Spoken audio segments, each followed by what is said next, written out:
어제까지는 하나님께서 사울을 백성들 위에 공식적으로 왕으로 세우시면서 하나님이 사울을 왕으로 세우셨다고 하는 증거를 보여주시는 장면 공부했습니다.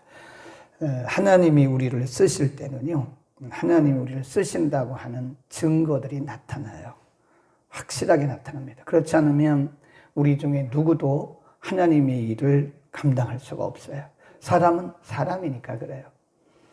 그래서 하나님이 우리를 부르셔서 하나님이 우리를 쓰신다고 하는 것은 그냥 말로 되는 것이 아니라 하나님께서 우리를 통해서 증거를 보여주세요. 그래서 사울이 왕이 되었을 때 그냥 왕이 아니잖아요.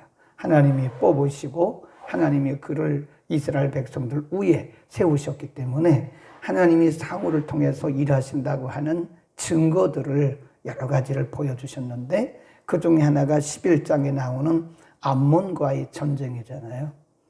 암몬과의 전쟁은 사실 이스라엘 백성들이 이길 만한 전쟁이 아니었습니다. 그런데 그럼에도 불구하고 하나님께서 사울을 세우셨다는 증거를 보이시기 위해서 승리를 주신 겁니다.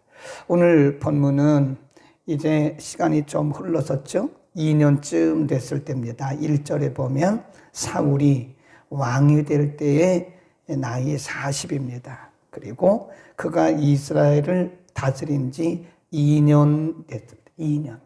그러니까 암몬도 이기고 해서 점점 사울의 명성이 점점 이렇게 올라가서 공개적으로, 공식적으로, 객관적으로 사울이 이스라엘의 왕이라고 하는 것이 증명되어져 가는 그쯤에 일어난 사실입니다.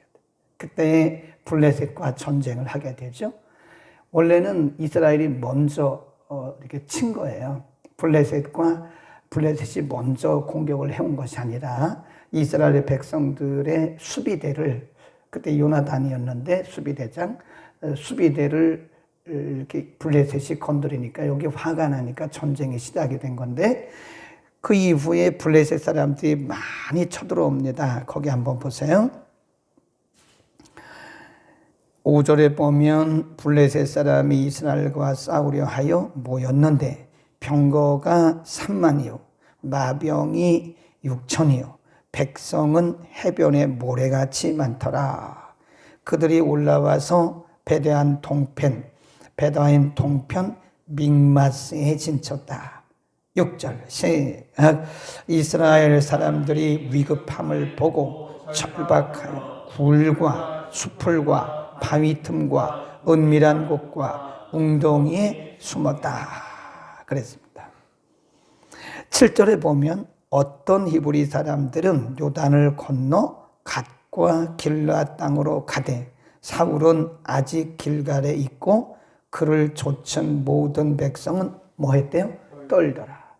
덜덜덜덜 두려워 떨고 있는 거예요. 이 블레셋과의 전쟁에서 이건 도무지 이길 수도 없고 이기는 것은커녕 살아남기가 어렵다 이거예요. 그러니까 이 상황이 매우 불리한 것을 이스라엘 백성들이 감지를 한 거예요. 백성들이 사방에 흩어지고 여기 숨고 저기 숨고 어떤 사람들은 요단강을 건너서 도망가고 이런 모습을 사울이 본 거죠. 그러니까 사울도 떨었을 거예요. 거기 보면 백성들이 떨었다고 그랬거든요. 그러니까 사울도 떨었을 거라고요.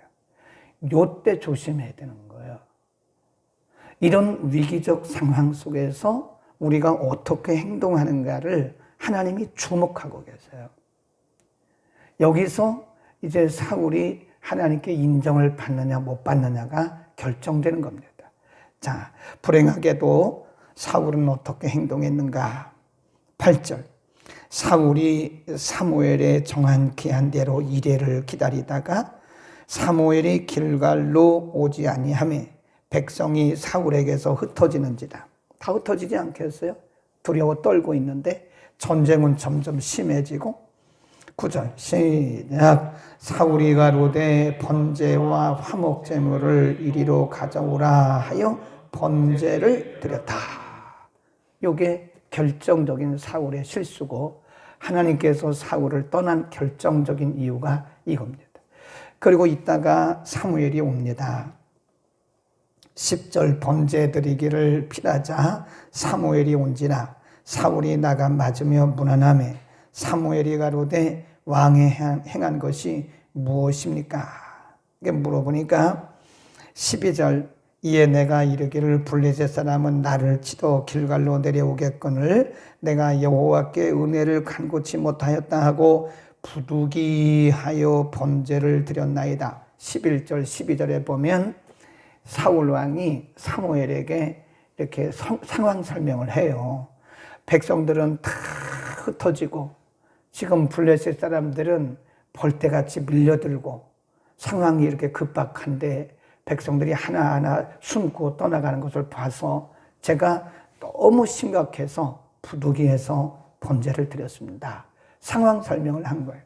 인간적으로 볼 때는 그게 인간적으로 볼 때는 맞아요.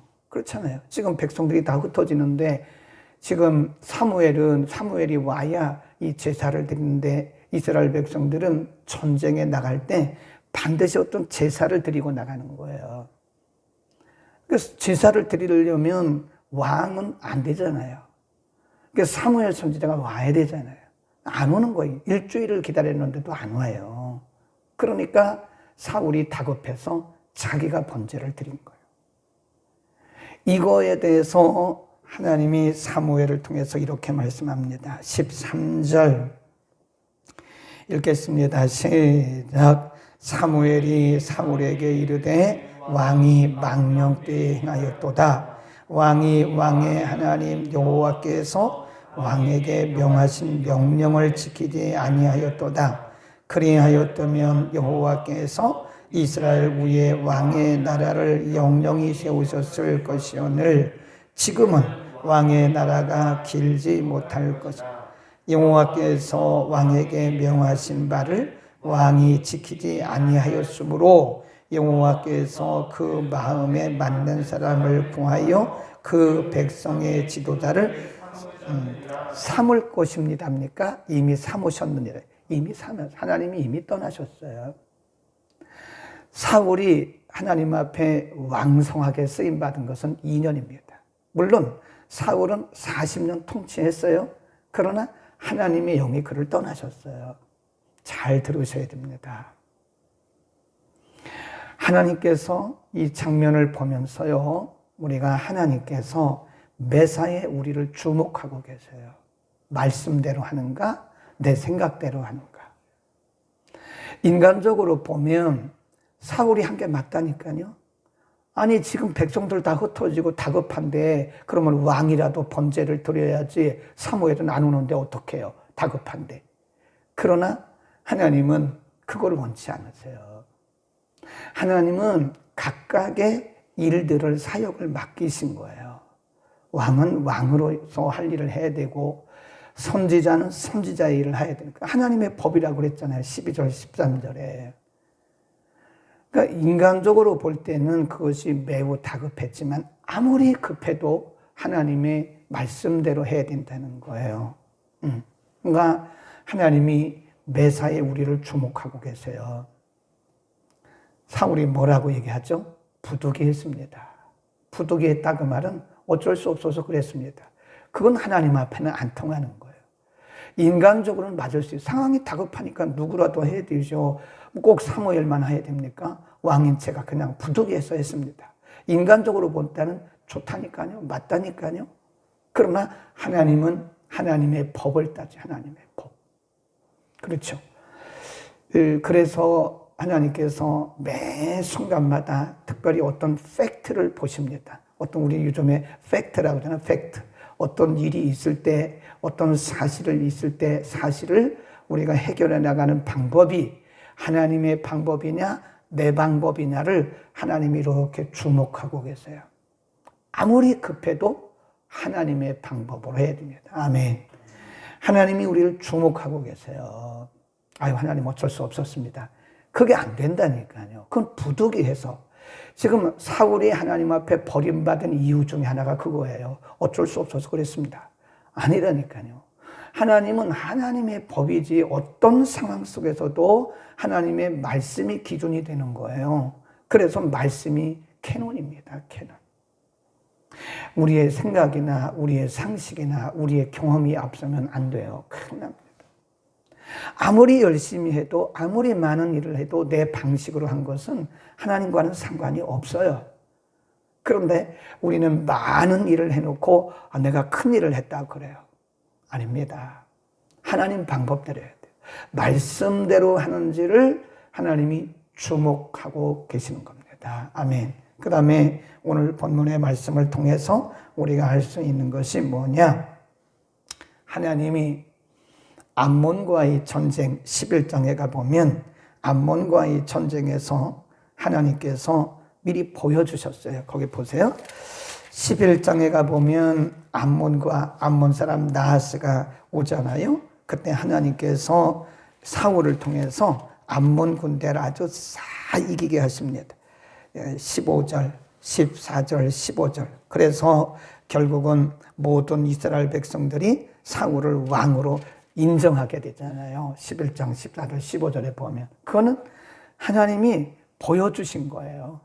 내가 너를 왕으로 세웠는데 내가 내 뜻대로 하고 내 말씀대로 하고 내 명령대로 하면 어떤 경우에도 내가 너를 돕는다 라고 하는 사실을 암몬과의 전쟁에서 하나님 미리 보여주신 거거든요. 그런데 지금 13장에 와서 사람들이 흩어지잖아요.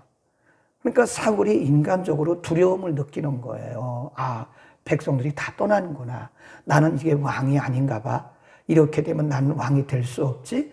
이러면서 인간적인 두려움을 느끼면서 그는 하나님의 말씀을 망각한 거예요. 하나님의 말씀을 망각하면 사람이 이렇게 초라해집니다. 나중에 보세요. 백성들이 몇 명이나 모였나 보세요. 몇 명이나 백성들이 사울을 따르나 보세요. 15절. 사무엘이 일어나 길갈에서 떠나 베냐민 기브아로 올라갑니다. 그 뒤에 시작. 사울이 자기와 함께한 백성을 계수하니 몇백 명? 600명. 초라해졌잖아요. 다 떠났잖아요. 하나님도 떠나시고 백성도 떠났어요. 인간의 방법으로 내 생각으로 내 상식으로 하면 될 것 같지만 사람에게도 버림받고 하나님에게도 버림받. 하나님도 떠나시고 사람도 떠나요. 우리는 이거를 인본주의라고 합니다. 인본주의. 우리의 신앙생활에 있어서 가장 안적인 존재가 인본주의입니다. 내 생각, 내 뜻, 내 상식, 내 계획, 내 지혜, 내 지식, 내 경험. 이게 인본주의예요. 인본주의. 인본주의는 하나님을 배격하는 겁니다. 그래서 이게 암적인 존재. 우리가 아무리 많은 일을 해도 내 생각으로 하는 것은 하나님과 관계가 없어요. 하나님의 말씀을 떠나면 사람은 초라해집니다. 거기다 써놓으세요. 인간은 하나님의 말씀을 떠나는 순간부터 초라해집니다. 우선 먹기는 꽃감이 달다고 그러잖아요. 네. 우선 살기는 내 방식대로 사는 게 좀 편해 보여요. 내 방식대로 하는 게 성공적으로 보여요. 네. 우선은 그것이 무언가 있어 보이지만 여러분, 인간은 초라해집니다. 하나님의 말씀을 떠나는 순간 인간은 그때로부터 초라해지기 시작하는 거예요. 하나님의 영이, 성령이 우리와 함께 하시지 않습니다. 우리가 조금 부족하고 우리가 좀 약해 보여도 하나님의 법대로 하고 하나님 편에 설 때 하나님의 영이, 성령이 우리와 함께 하시는 거지. 아멘. 우리는 반드시 기억해야 돼요. 600명밖에 안 남았다. 아무리 자기가 군대를 모으려고 하고 사람들이 흩어지는 것을 방지하기 위해서 왕으로서 해서는 안 되는 번제까지 드려서 그 위기를 모면해 보려고 했지만 위기 모면 안 됐어요. 오히려 초라해졌어요. 인간의 방식을 쓰면 인간은 초라해집니다. 우선 당장은 뭐가 되는 것처럼 보일 수 있지만 그때로부터 인간은 초라해지는 거예요. 자, 하나님이 얼마나 무서운 분인가를 보세요. 자, 사무엘이 사울에게 이렇게 말합니다. 14절.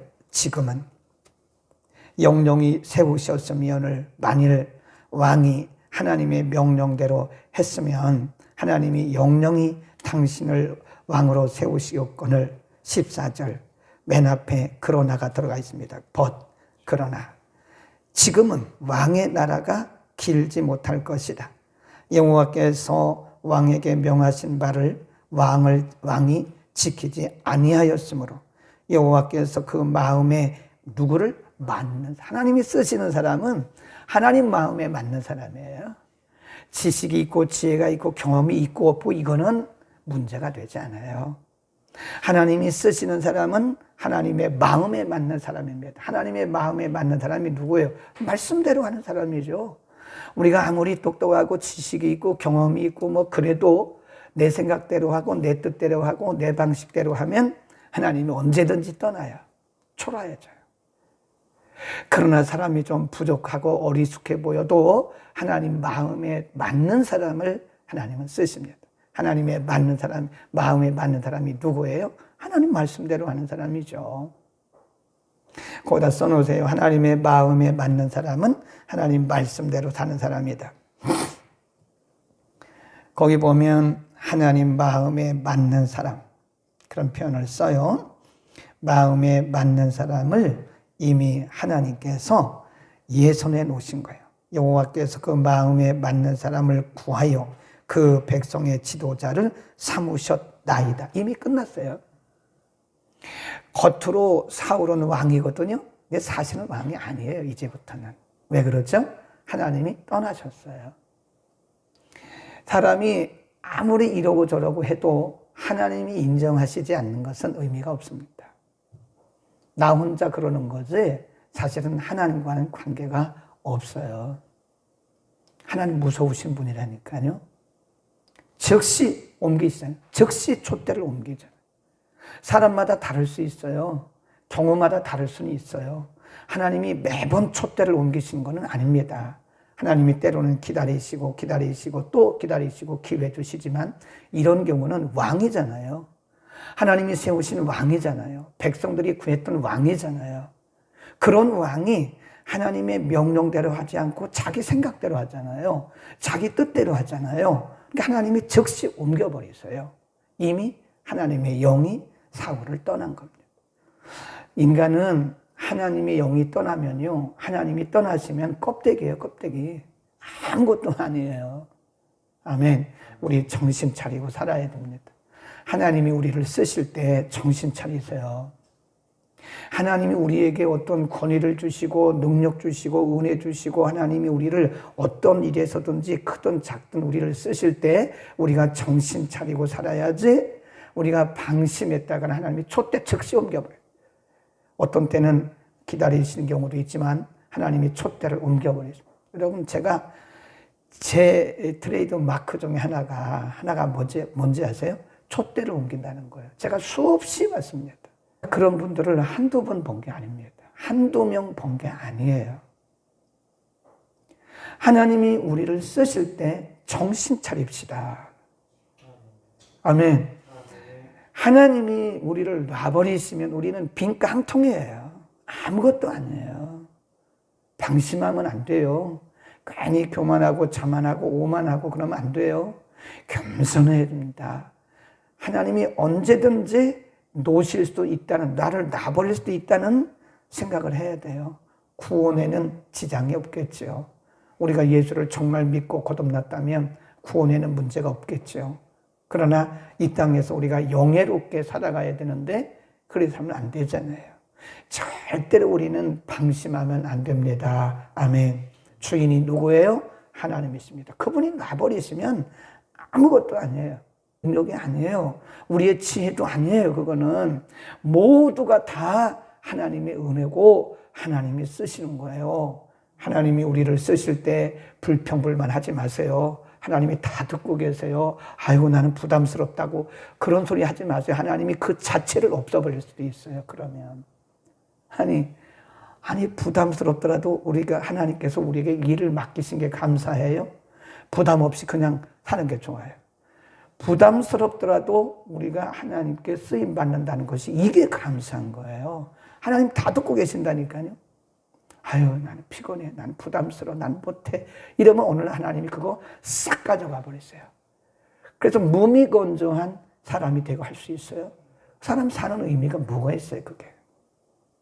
하나님이 어떤 일로라도 우리를 쓰실 때 100% 감사하기를 바랍니다. 하나님이 놔버리시면 빈 깡통이에요. 빈 깡통. 기도하겠습니다. 은혜를 베푸시는 거룩하신 아버지, 오늘 사울 왕이 잘 나가다가 그가 왕이 된 지 2년 만에 이렇게 하나님 앞에 불순종하고 하나님의 방식대로 살지 않아서 하나님이 그를 왕 삼은 것을 후회하시고 이미 하나님이 다른 사람의 마음에 맞는 다른 사람을 이미 예선해 놓으신 것을 오늘 우리가 상고했습니다. 11장에서 암몬과의 전쟁에서 하나님께서 이미 다 보여주셨습니다. 그럼에도 불구하고 사람이 떠나는 것을 두려워해서 하나님의 방법대로 하나님의 말씀대로 하지 아니하고 부득이했다고 핑계했지만 하나님은 말씀대로 하지 아니한 것을 망령되다고 말씀하셨습니다. 거룩하신 아버지, 우리의 평생에 하나님의 법대로 살기를 원합니다. 내 생각, 내 뜻, 내 상식, 내 경험으로 하지 않게 하시고 하나님의 말씀을 따라 평생에 하나님의 법을 따라 살아가는 우리 모두가 되게 하여 주옵소서. 하나님 쓰실 때 우리가 더욱 겸손하게 하시고 하나님 우리에게 일을 맡기실 때 100% 감사하고 감격해서 주의 일을 하게 하시고 조금이라도 불평하거나 조금이라도 부담스러워하지 않게 하시고 항상 감사하는 마음으로 우리 주님 섬기도록 우리 모두를 축복하여 주옵소서.